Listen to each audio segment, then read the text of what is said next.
మొత్తం రాష్ట్రంలోనే highest 4,500. Even KCR సిద్దిపేటలో హరీష్ రావు దగ్గర కూడా తక్కువే లేదు. ఇంతకంటే ఎందుకు మరి జగిత్యాలలోనే అంత ఎక్కువ ఎందుకు ఇచ్చారు? అప్పుడు నేను ఛాలెంజ్ గా తీసుకున్నాను. జీవన్ రెడ్డి గారు 4,000 హౌసెస్ స్టార్ట్ చేశారు 2008లో వెన్ హి వాజ్ మినిస్టర్. ఓడిపోగానే వదిలేశారు ఇంధనం బిల్లు. సో నాకు ఆ స్థలము అక్కడ కొంత వివాదం ఉండింది, దాంట్లో ఓదలుచుకోలేదు. సో అప్పుడు నేను యాజ్ అ డాక్టర్ ఉన్నప్పుడే నాకు తెలుసు, మా ఫాదర్ అడ్వకేట్ కాబట్టి నాకు కొంత ఐడియా ఉంది దాంట్లో ఓదలుచుకోలేదు. నేను అదే స్థలాన్ని కవిత మేడంకి చూపెట్టిన, ఇక్కడ కట్టాలి మనము అంటే కేసీఆర్ గారు అడిగితే నీకు అంత స్థలం ఎక్కడ ఉంది అని అన్నారు. సార్ దగ్గర మాట్లాడలేకపోయాను. మళ్ళా కవితమ్మకు చెప్పడం, తర్వాత సార్ మంజూరు ఇచ్చాను. నేను గెలవకముందే కాంట్రాక్టర్ వచ్చి పని మొదలు పెట్టాడు, మధ్యలో వదిలేసి వెళ్ళిపోయాడు. ఒక స్థానికంగా శాసనసభ్యులు ఉన్నదానికి తేడాదానికి చెప్తా ఉన్నా. ఆల్మోస్ట్ 1.5 years తర్వాత నేను గెలిచిన తర్వాత ఒక 11 నెలలకు మళ్ళీ వేరే కాంట్రాక్టర్ని తీసుకొచ్చి స్టార్ట్ చేయడం. ఆ నియరింగ్ కంప్లీషన్లో గవర్నమెంట్ మారిపోయింది. ముఖ్యమంత్రి గారి దగ్గరికి December 19th నాడే ఫస్ట్ టైం అసెంబ్లీలో వెళ్ళి నేను కలిసి ఇవ్వడం. లెటర్ కూడా కలెక్టర్ రాశారు, ఇట్లా డబుల్ బెడ్రూమ్ అమ్యూనిటీస్ కావాలని వచ్చిన ఎమ్మెల్యే గారికి పూర్తి కావాలని, దాని మీద మున్సిపాలిటీకి కావచ్చు ఇవన్నీ పంపించండి రేవంత్ రెడ్డి అసెంబ్లీలో కలిసి. అంటే ఆ రకంగా బెడ్రూమ్ మీ టర్మ్ లోనే 23 లోపే కంప్లీట్ కాలేదు. కొన్ని పట్టాలు ఇచ్చిన 3,700 వరకు, కానీ కరెంట్ కావచ్చు, నీళ్లు కావచ్చు, సెప్టిక్ ట్యాంకులు కావచ్చు పూర్తి కాలేదు. అంటే ఇల్లు కంప్లీట్ అయినాయి కానీ అమ్యూనిటీస్ కాలేదు. అమ్యూనిటీస్ అవ్వలేదు. కరెంట్ కనెక్షన్ కూడా కాలేదు. కరెంటు, సెప్టిక్ ట్యాంక్, వాటర్ 3 లేకుండా. సో ఇప్పుడు 4,500 ఇందిరమ్మ ఇళ్ళే గేమ్ చేంజర్. మీరు గెలవడానికి అది ప్రధాన కారణం. డెఫినెట్ గా టౌన్ వరకు అయితే అదే మెజార్టీ. రూరల్ లో కూడా నేను ఓన్లీ 2,000 votes మైనస్ అయినా, పెద్ద ఎక్కువ కాలేదు. టౌన్ లో మాత్రం 18,000 మంచి మెజార్టీ. 18,000 ఈవెన్ చుట్టుపక్కల గ్రామాల్లో కూడా బాగానే వచ్చింది. ఎప్పుడు రూరల్ లో ఎప్పుడు జీవన్ రెడ్డికి మెజార్టీ ఉంటుంది, టౌన్ లో మాత్రం ఎందుకు మైనస్ అవుతుంది జీవన్ రెడ్డికి? ఇది వారికి ఎందుకు మైనస్ అవుతుంది చెప్పలేను, కానీ మరి ఆల్మోస్ట్ 2009లో కూడా రమణ గారికి పెద్ద మెజార్టీ టౌన్ లో. 14లో నేను ఓడిపోయినప్పుడు కూడా నాకు మంచి మెజార్టీ. 14లో మీరు ఓడిపోయింది ఎంత? 7,000. రాయకల్, బీర్పూర్ మండలంతో ఓడిపోయింది. జగిత్యాల మండలం, జగిత్యాల టౌన్ కలిస్తే నాకే మెజార్టీ వచ్చింది. అప్పుడు కూడా ఎంత మెజార్టీ ఉంది? అప్పుడు 7,000 మెజార్టీ వచ్చింది. ఓన్లీ 7,000 ఓడిపోయి ఇక్కడ 5,000 మెజార్టీ వచ్చింది. జగిత్యాల టౌన్ లో మీకే 5,000 మెజార్టీ. రాయకల్, బీర్పూర్ వారికి 12,000 మెజార్టీ వచ్చింది. సో ఓవరాల్ గా 7,000 తోటి ఓడిపోయింది. సో యాక్చువల్ 2014లోనే ఎమ్మెల్యే అయ్యేవాళ్ళు, దగ్గరలో ఓడిపోయినారు. అప్పుడు టీఆర్ఎస్ పార్టీతో నాకు పెద్ద అనుబంధం లేదు. ఆ క్యాడర్ తోటి కూడా ఒక డాక్టర్ వాళ్ళతో ఒక లీడర్లతో మామూలుగా ఉండే టచెస్. పొలిటికల్ ఫ్యామిలీ కాబట్టి కొంత ఎక్కువ. ఎందుకు అసలు పాలిటిక్స్ లోకి పొలిటికల్ ఫ్యామిలీ? చొక్కారావు గారు ఏమవుతారు మీకు? బంధువే, దగ్గర బంధువు, తాతయ్య అవుతారు. ఓకే. సో మరి పాలిటిక్స్ లోకి ఎందుకు వచ్చారు అప్పుడు?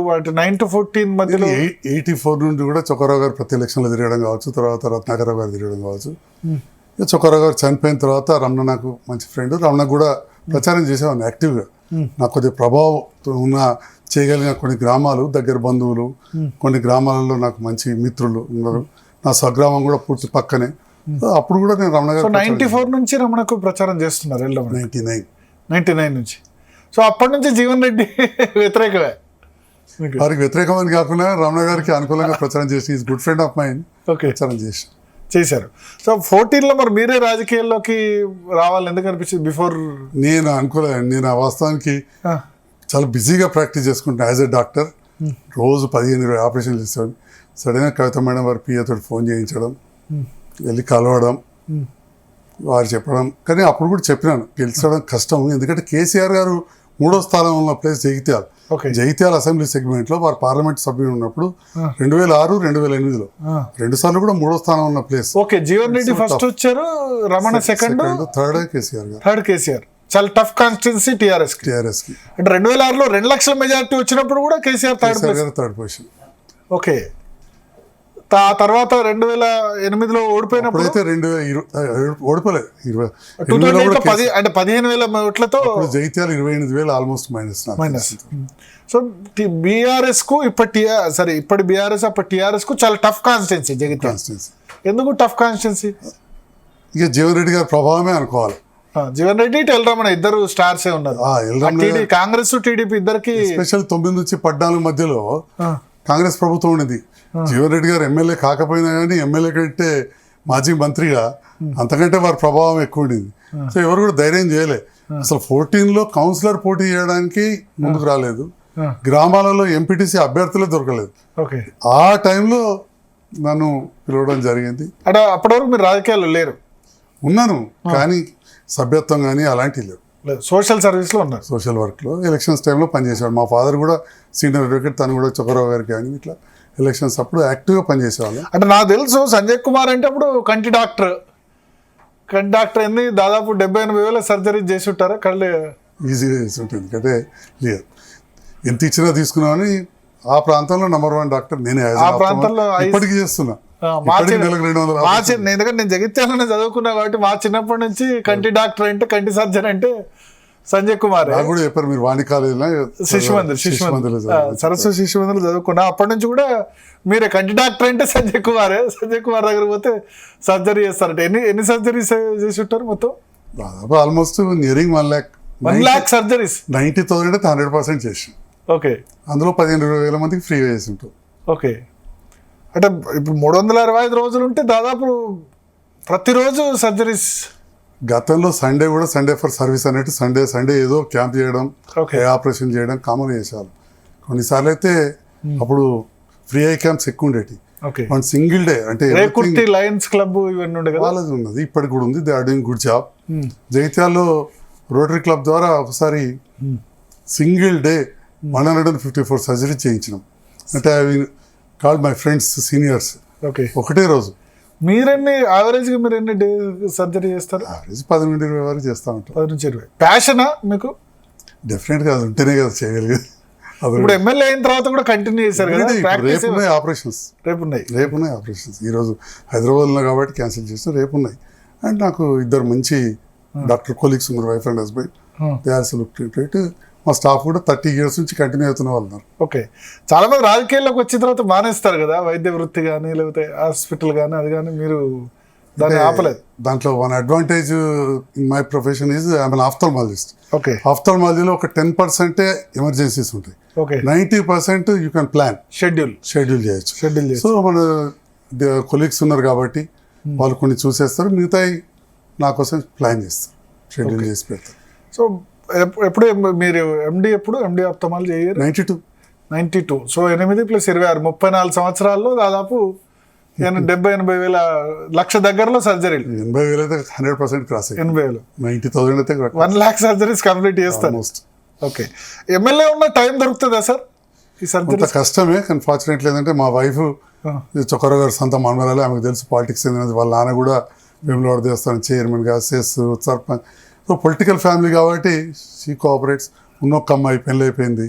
సో అదే ఆబ్లిగేషన్స్ లేవు కదా, వేరే నాకు ప్రతిరోజు ఏదో ఫ్రెండ్స్ తోటి పార్టీలు అట్లాంటివి లేవు కాబట్టి. సో డైలీ 16-17 hours వర్క్ చేస్తాం. దాంట్లో ఒక 3 hours హాస్పిటల్ పోవడం పెద్ద విషయం కాదు కదా. ఓకే, సో అంటే మీ నుంచి కోరుకుంటారా అక్కడ పేషెంట్స్ కూడా సంజయ్ కుమార్ సార్ సర్జరీ కోరుకుంటారు కాబట్టి ఆగుతున్నారు, లేకపోతే 3 days తర్వాత 4 days తర్వాత పేషెంట్లు ఎలా ఉంటారు. Even if you come tomorrow there will be surgeries. Okay, అంటే మీ చేతులు మీద సర్జరీ చేయించుకోవాలని వెయిట్ చేస్తాను. ఒక నమ్మకం, సెకండ్ జనరేషన్ స్టార్ట్ అయింది. తల్లిదండ్రులకు జయించిన వాళ్ళు ఇప్పుడు పిల్లవాళ్ళు ముసలిళ్ళు అయ్యారు, వాళ్ళు వస్తూ ఉన్నారు. ఓకే, సో 14లో అట్లా రాజకీయాల్లోకి వచ్చారు. కవిత గారి పిలుపుతో ఆమె పర్సనల్గా రిక్వెస్ట్ చేయడం వల్ల, ఎందుకంటే నిజామాబాద్ పార్లమెంట్ సెగ్మెంట్ కావడం వల్ల వచ్చారు. ఫస్ట్ అయితే ఓడిపోయినారు. నాకు తెలిసి అప్పుడు కరీంనగర్లో 13లో 12 గెలిచింది, ఒక జీవన్ రెడ్డి తప్ప అన్ని బీఆర్ఎస్ఏ. ఓడిపోయింది మీ సీటే. సో ఆ టర్మ్ ఎట్లా ఉండింది, ఆ 5 years term? To be frank ఓడిపోయిన తర్వాత ఏమనిపించింది? ఓడిపోయిన తర్వాత మళ్ళీ చేయమన్నప్పుడే ఇది టఫ్ సీట్, కష్టం అని చెప్పాను. సో మెంటల్లీ కొంత ప్రిపేర్ అయి ఉంటుంది. యాక్చువల్లీ అసలు గెలవడం కష్టం అనే భావన ఉండడం వల్లనే ఓడిపోయినా. అసలు అందుకే రాజకీయాలకు వచ్చిన ఎవరు కూడా ఖచ్చితంగా గెలుస్తామనే కిల్లింగ్ ఇన్స్టింక్ట్ ఉండాలి, లేకపోవడం వల్లనే అప్పుడు ఓడిపోయారు. తర్వాత ఇక గెలవాలనే ఒక తపన, దాంతోపాటు కవితమైన సహకారం 100% వారు నాకు ఇచ్చిన డౌట్ లేదు. చాలాసార్లు చెప్పిన. సో ఎలక్షన్స్ కవిత గారితో మంచి టర్మ్స్ ఉన్నాయా ఇప్పటికి? అంటే ఆఫ్టర్ ఇప్పుడు మీరు లేరు బీఆర్ఎస్ లో, ఆమె లేరు కాబట్టి బట్ ఈ మధ్యలో కలవలేదు నేను. మీకైతే మంచి కోఆపరేషన్ నేను ఇక ఆ మేడం ఆ కేసు అయ్యేంత వరకు కూడా మేడం తోటి బాగానే ఉంటుంది. మధ్యలో మేడం ఎలక్షన్ ఓడిపోయినప్పుడు మాత్రం ఈ మీరు కూడా మీడియాలో చూస్తారు అందరి మీద నారాజు అయినట్టు నా మీద కూడా నారాజు అయినట్టు తెలిసింది. నిజామాబాద్ పార్లమెంట్ అప్పుడు మాత్రం నేను కూడా బాధపడ్డా. నా మీద నేను వచ్చిందే వారి వల్ల అనవసరంగా నా మీద నారాజు అయిందని చెప్పి కొంచెం బాధపడ్డా. తర్వాత జగిత్యాల మెజారిటీ రాలే కదా, అరవింద్ 7,000 వచ్చి తక్కువ. కొరుట్ల, బాల్కొండ, ఆర్మూర్ అవన్నీ 20-30 వేలు మైనస్ అయింది మేడం. జైత్యాల్లో ఓన్లీ 7,000 మైనస్ అయింది. అప్పుడు మీకు తెలుసు కదా, కాంగ్రెస్ ఇదే జీవన్ రెడ్డి గారు వీళ్ళందరూ బ్లాక్ బీజేపీకి సపోర్ట్ చేశారు.